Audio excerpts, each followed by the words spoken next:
லாயருக்கும் அட்வொகேட்டுக்கு என்ன வித்தியாசம் அப்படின்னா ஒரு சிறப்பான கேள்வி தான்.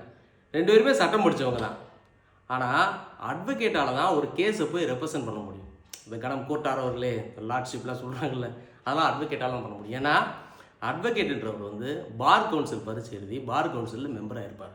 லாயரால் போய் ஒரு பார் கவுன்சில் மெம்பராக இல்லாமல் போய் ஒரு கேஸை ரெப்ரசன்ட் பண்ண முடியாது. இதுதான் ரெண்டு பேருக்குள்ள வித்தியாசம். இன்னொரு விஷயம் சொல்லலாம், லா அண்ட் ஜஸ்டிஸ், சட்டம் நீதி ரெண்டும் ஒரே மாதிரி இருந்தாலும் வித்தியாசம் இருக்குது அப்படின்னா கட்டாயம் வித்தியாசம் இருக்குது. நீதி அப்படின்றது வந்து கடைந்தெடுத்த முத்து கடைசியில் கிடைக்கிறது. சட்டம்ன்றது வந்து அந்த முத்தை எடுக்கிறதுக்குள்ளே அந்த கடையிறது.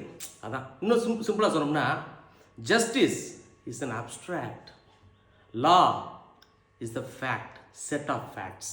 அதன் அடிப்படையில் தான் கிடைக்கும்.